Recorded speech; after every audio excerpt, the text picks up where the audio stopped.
Les prises d'otages sont devenues un outil majeur utilisé par les militants de l'État islamique. La série de décapitations filmées a également créé la colère et l'incrédulité à travers le monde. Voici l'histoire d'un jeune homme qui sait de première main ce que c'est que d'être otage de l'État islamique.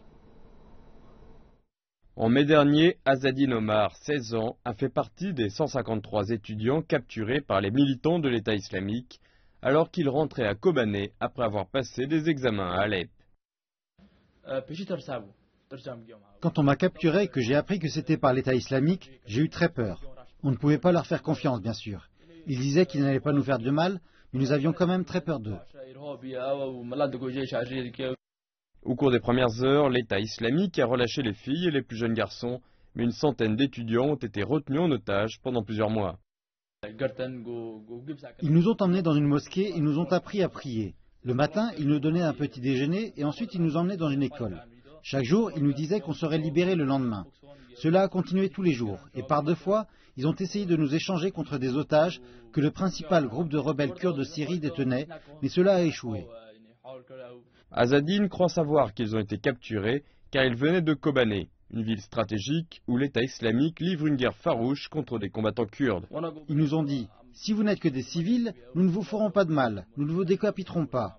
Si nous décapitons quelqu'un, c'est parce qu'il est soit un terroriste, soit lié à un parti politique. » Après plusieurs semaines de captivité, certains des étudiants ont tenté de s'échapper. Et selon l'Observatoire syrien des droits de l'homme, un groupe de surveillance basé en Grande-Bretagne, 5 étudiants auraient réussi.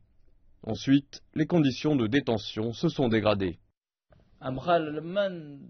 Ils ont préparé une pièce pour torturer les étudiants.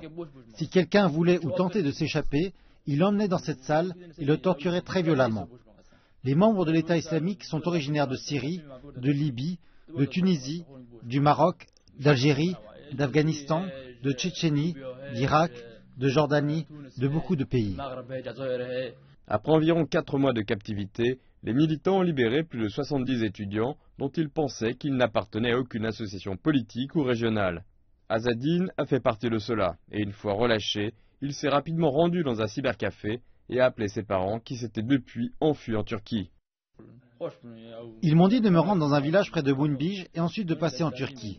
J'étais si heureux, je ne pouvais pas croire que j'allais pouvoir les revoir.